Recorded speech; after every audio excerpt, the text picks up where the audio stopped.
Hello everyone, this is me, Grita Amores in USA. Welcome back to my channel. So for today's vlog guys, magwi-window shopping lang po tayo today. So naririnig nyo po yan, window shopping lang po tayo.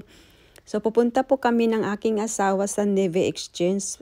Usually doon kami palaging bibili ng mga gamit or mga damit, mga ganun.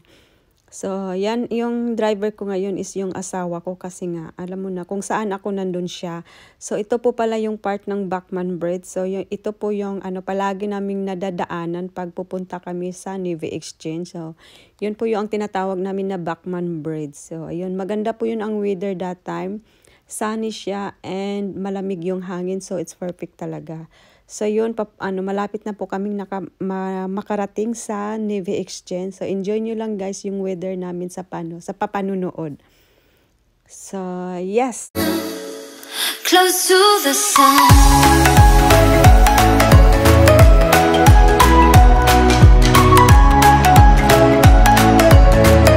So, ayun na guys, nasa loob na kami ng Navy Exchange. So, ang una ko talagang tinitingnan is yung, my favorite aisle, yung naghahanap kasi ako ng mask na yung palagi kong ginagamit, which is, I really like that type of, mask sa mukha.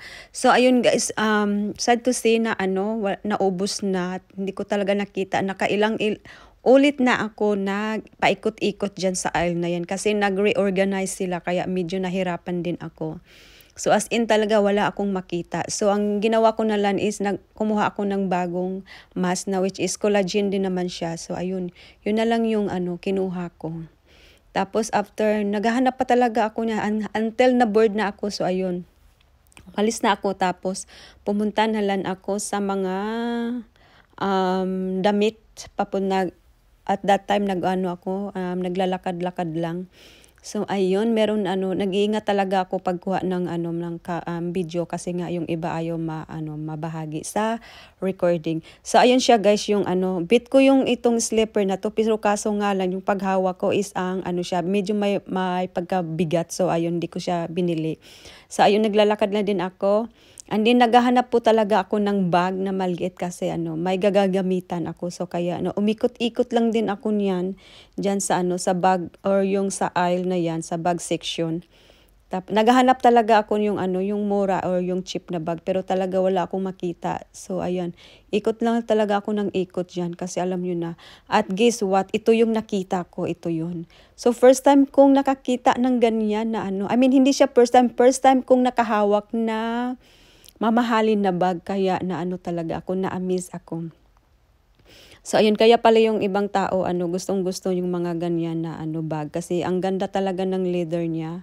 Ganda, super ang ganda niya. Kaya ayun na talaga ako, oh my God, nakahawak na ako ng mamahalin na bag. So kung gusto ko naman siya, pwede ko naman siyang bilhin pero hindi pa ngayon kasi ang dami kong ginagastusan sa Pilipinas. Alam niyo na, meron akong goal sa Pilipinas na gusto ko muna, yun yung uunahin ko.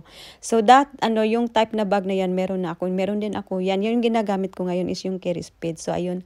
Yan, nakyutan din ako sa bag nito pero iniisip ko meron akong ganyan na size na bag. So kaya ayun, wala lang, ko lang, tinitingnan ko lang. Yan, meron na din akong ganyan.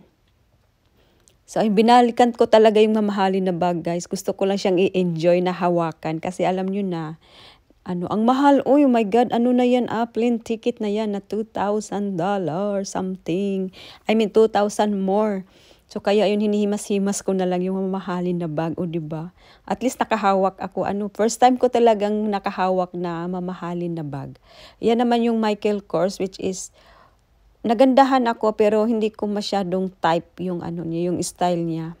Ewan ko lang, baka sa inyo gusto nyo pero sa akin hindi ko siya nabit talaga. Hindi ko siya nabit. So yan, naghahanap talaga ako ng shoulder bag na mura lang talaga yung hinahanap ko kasi pang work lang. So yan naman na bag na yan is ang mataas. So ayun, yun lang guys. Ang ending wala akong nabili na bag. So thank you for watching guys. Don't forget to like, comments, and subscribe to my channel. So thank you for watching guys. Bye bye.